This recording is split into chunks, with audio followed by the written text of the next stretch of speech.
So we have Sambhav Jain with us. Sambhav is the founder of UPKL Uttar Pradesh Kabaddi League. Sambhav, let's straight away dive into that. What led you to start Uttar Pradesh Kabaddi League? Actually kabaddi को लेके हमारा एक vision था। जैसे मैंने cricket, football काफी सारे sports करे हैं, बट मुझे ऐसा लगता है कि कबड्डी एक ऐसा स्पोर्ट्स है जिसे जिसे लोग पसंद करते हैं और हमारे कल्चर से जुड़ा स्पोर्ट है। तो इसलिए मैंने फोकस करा, नहीं हमें उत्तर प्रदेश कबड्डी लीग लेके आना चाहिए और कबड्डी में इतना सारा टैलेंट है इंडिया में, उसे प्रमोट करने को लेके हम लोगों ने उत्तर प्रदेश कबड्डी लीग स्टार्ट करा। और उत्तर प्रदेश, अगर आप देखोगे तो पॉपुलेशन वाइज इतना बड़ा स्टेट है, इतना सारा टैलेंट है। तो और मैं खुद उत्तर प्रदेश को बिलॉन्ग करता हूँ, तो दैट्स व्हाई मतलब we have started Uttar Pradesh kabaddi league. And I remember last season में, सीजन 1 में आपने एक स्टेटमेंट दिया था where you said that tier 4 places में कबड्डी की जो विजिबिलिटी है वो क्रिकेट के बराबर है। करेक्ट, करेक्ट, क्योंकि एक आर्टिकल था जिसमें बहुत क्लियरली था कि टियर 3 और टियर 4 में कबड्डी की जो व्यूअरशिप है ना, आईपीएल के आसपास जा रही है, टियर 3 और टियर 4 में, नॉट टियर 1 और टियर 2 में। कबड्डी कहीं न कहीं कम्युनिटी से जुड़ा स्पोर्ट है। अगर आप देखोगे कि जब कबड्डी में अगर एक बच्चा किसी गाँव का खेलता है, जैसे हमने यूपीकेएल में भी ये चीज़ नोटिस करी, तो पूरा का पूरा गाँव और आसपास के गाँव वहाँ पे मतलब प्रमोशंस में लग जाते हैं। वो लोग मैच देखने आते थे। इवन यूपीकेएल में आप देखोगे कि लोग 150 किलोमीटर से बसों में भर के मैच देखने आ रहे थे। सीजन 1 हाँ। Was phenomenal, it was successful. तो आपने प्लेयर्स की जिंदगी बदलते हुए देखी होगी। कई सारे प्लेयर जो जिन्हें मौका नहीं मिलता था, ठीक है? एक तो जो यूपीकेएल जिस प्लेटफ़ॉर्म पे गया, ठीक है? जैसे हमारा ब्रॉडकास्टर टोनी था, डीडी था, फैनकोड था और भी कई सारे डिजिटल पार्टनर्स थे। तो कहीं न कहीं प्लेयर को एक एक्सपोज़र मिला, एक मोटिवेशन आया और प्लेयर को लगा कि अगर हम लोगों को इस तरह का लीग्स और इस तरह का प्लेटफ़ॉर्म मिलेगा, और लीग ऑफ़िशियल थी, फेडरेशन के साथ थी। इसके बाद कई प्लेयर नेशनल लेवल पे खेले, नेशनल लेवल से एक बड़ी लीग नेशनल लेवल पे एस्टेब्लिश है। तो यूपी के लिए एक प्लेटफ़ॉर्म रहा कि जहाँ से लड़के नेशनल प्लेटफ़ॉर्म पर जा पाए। और सीजन 1 की बात करते हैं। आपने अभी सीजन 2 भी शुरू होने वाला है, तो आई एम श्योर आपने आपके जो टेक अवेज होंगे सीजन 1 से वो आप सीजन 2 में भी इम्प्लीमेंट करेंगे। तो what are you planning to do differently in this season?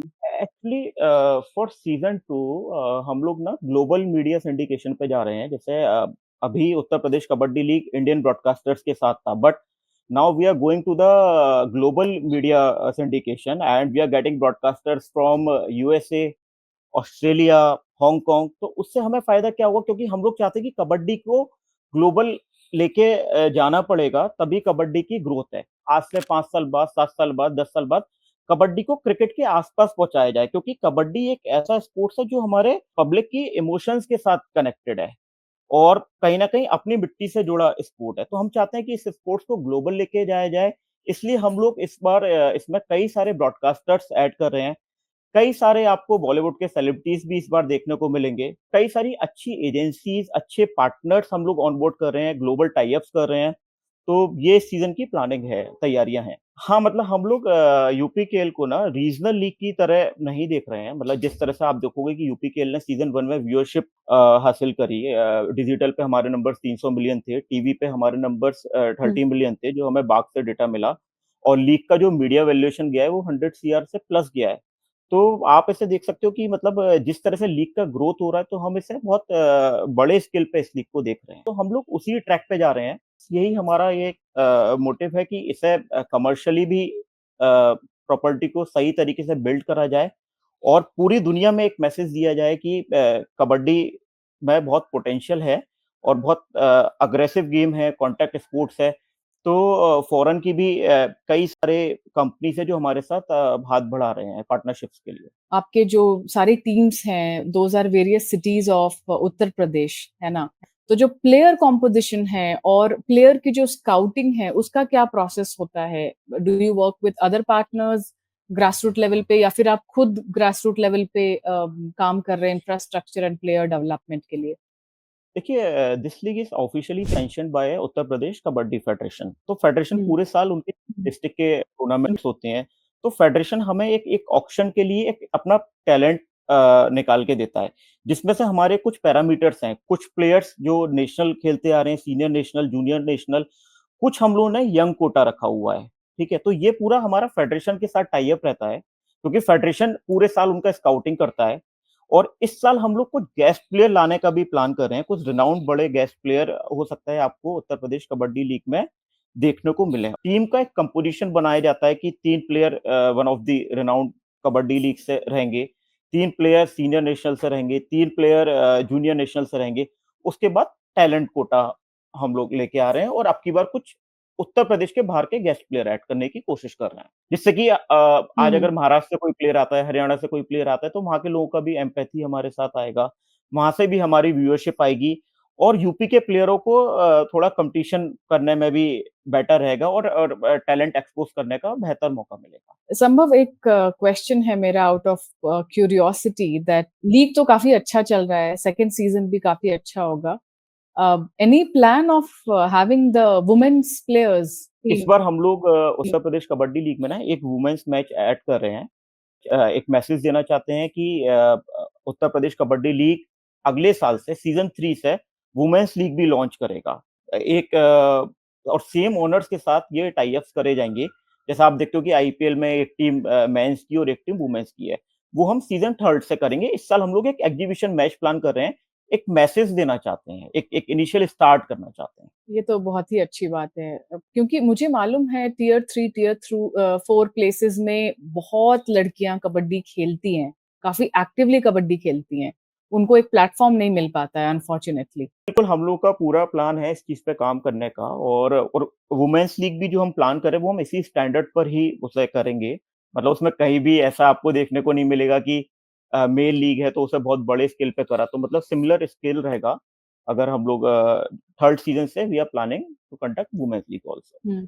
थोड़ा आपके जर्नी के बारे में बात करते हैं। आपका जो लीडरशिप स्टाइल है, आप यूपीकेएल बिल्ड कर रहे हो फ्रॉम द स्क्रैच। तो what have you learned about leadership, resilience, or the business of sports? I sense that you have a lot of clarity because you are talking about, it's very important to make the league commercially viable, right? And या, sports या, is a very long game. या, Sports में कुछ भी venture होता है, it's a long game, right? So या। what have you learned? How have been your journey so far? तो बेसिकली मतलब मैं क्रिकेट काफ़ी ऑर्गेनाइज़ करता था, मैं खुद क्रिकेट बचपन से खेला, तो मेरा पैशन क्रिकेट के साथ बहुत ज़्यादा जुड़ा हुआ था, ठीक है? और हम लोग फुटबॉल में भी कई फेडरेशन के साथ पार्टनरशिप में रहे, सिक्किम फुटबॉल हमारा पार्टनर रहा, बंगाल फुटबॉल हमारा पार्टनर रहा, केरला फुटबॉल मतलब हमारी फेडरेशंस के साथ पार्टनरशिप रही। बट जब कबड्डी मेरे सामने आया तो मतलब मुझे लगा कि चलो एक एक टूर्नामेंट जैसा करते हैं, बहुत बेसिक टूर्नामेंट प्लान करते हैं। बट जब हमने थोड़ा-सा रिसर्च करा तो समझ में आया कि कबड्डी एक पोटेंशियल मार्केट है। अगर मैं बिज़नेस वाइज़ बात करूँ या व्यूअरशिप वाइज़ तो हमारी टीम ने रिसर्च करना शुरू करा। तो हमने देखा कि कबड्डी की लीग्स नहीं है और कबड्डी में अभी बहुत सारा काम करने की ज़रूरत है, कबड्डी को प्रोफ़ेशनल स्ट्रक्चर लाने की ज़रूरत है। जैसे आप देखोगे कि अभी हम लोग कबड्डी में जैसे आप क्रिकेट में देखते हैं कि नेशनल क्रिकेट अकेडमी है। ऐसे ही हम लोग का प्लान है कि हम कबड्डी में कोई नेशनल कबड्डी अकेडमी जैसा लॉन्च करें, जिसमें देश के टॉप लड़के ले जाके आप देखोगे क्रिकेट कल्चर में नेशनल क्रिकेट अकेडमी ने कितना बड़ा इम्पैक्ट डाला है हमारे टैलेंट को प्रमोट करने के लिए। तो वो सारा गैप मुझे समझ में आया कि कबड्डी में एक बहुत बड़ा गैप है और बहुत सारे टूर्नामेंट्स और लीग्स की ज़रूरत है। इवन स्कूल्स, कॉलेजेस में कबड्डी लॉन्च करने की ज़रूरत है और कबड्डी बहुत अग्रेशन वाला स्पोर्ट है, फास्ट स्पोर्ट्स है जिसे दूसरे देश भी एक्सेप्ट कर रहे हैं। जैसे आप देखो ईरान में कबड्डी बहुत अच्छा है और भी दू कई सारी कंट्रीज़ में कबड्डी खेला जाता है। सिर्फ़ थोड़ा-सा मार्केट करने वाली बात है। तो मुझे एक एक पोटेंशियल मार्केट दिखा व्यूअरशिप के वाइज़ और सबसे अच्छी बात ये है कि हमारी जो इंडियन जनता है ना, वो कबड्डी को बहुत बहुत लगाव मानती है ना? और उसे अपने कल्चर से जोड़ती है। तो ये एक बहुत बड़ा रीज़न था क्योंकि कबड्डी के साथ हमारे इमोशंस जुड़े हुए हैं, एम्पैथी जुड़ी हुई है। इसलिए अगर बिज़नेस वाइज़ और मार्केटिंग और मीडिया एंगल से देखो तो कबड्डी एक ऐसा मार्केट है, जिसे बड़ा करा जा सकता है और इससे कहीं न कहीं हमारा यूथ को भी बहुत बड़ा बेनिफिट है। जैसे आप देखो कबड्डी में अब गाँव-गाँव में अगर हम जाके देखें इतना सारा टैलेंट है, तो वो प्रमोट करने की ज़रूरत है और ऐसी 2 लीगें नहीं, कम से कम 20-30 लीग एस्टेब्लिश होनी चाहिए, हर राज्य में होनी चाहिए। जैसे आज आप क्रिकेट में आप देखोगे टीएनपीएल आया, टीएनपीएल के बाद दिल्ली लीग, यूपी लीग, तो उससे क्या हो रहा है कि यंग लड़कों को मौका मिल रहा है और एक एक्सपोज़र मिल रहा है, प्लेटफ़ॉर्म क्रिएट हो रहा है। तो यही सब देखते हुए हमें समझ में आया और आप देखोगे कि उस तरह का रिस्पॉन्स हमें मिला भी। ब्रांड लाइक बिंगो हमारे साथ एसोसिएट हुआ, है ना? हुँ, आईटीसी ग्रुप का ब्रांड था, ठीक हुँ, है? घड़ी हमारे साथ एसोसिएट हुआ। तो ये सारे ऐसे ब्रांड है कि जो मतलब जैसे किसी का ड्रीम होता है अगर कोई लीग बिल्ड कर रहा है कि फर्स्ट सीजन में ही आपको इस तरह के ब्रांड्स आपके साथ आ जाते हैं। तो ये हमारे लिए एक अचीवमेंट जैसा था और जितनी हमारी व्यूअरशिप गई, तो ये दोनों एंगल ने हमें बहुत मोटिवेट किया और हमें समझ में आया कि यार ये बिज़नेस वाइज़ और प्रॉपर्टी बिल्ड करना जैसा सब्जेक्ट है, इसलिए हम लोग कबड्डी के बिज़नेस हुँ। में आए।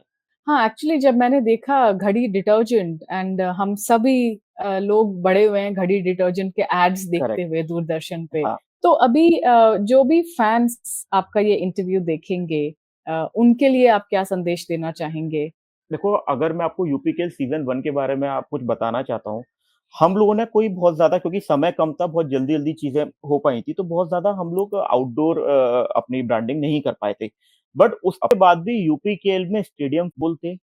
फाइनल वाले दिन हमें कई लोगों को बाहर से लौटाना पड़ा, तो आप इससे लगा सकते हो कि पब्लिक मतलब फैन बेस किस लेवल का था। लोग डेढ़ 150 किलोमीटर दूर से मैच देखने आते थे। अगर मैच 5 बजे शुरू हो रहा है, तो वो 4 बजे या 3 बजे आके बैठ जाते थे क्योंकि स्टेडियम फुल हो जाता था। तो वो यूपीकेएल का एक फैन बेस बना है, क्योंकि कई सारे रेनाउंड प्लेयर भी थे और तो सीज़न 2 में अब की बार उन्हें कुछ बड़े सेलिब्रिटीज़ टीम को चीयर करते नज़र आएँगे।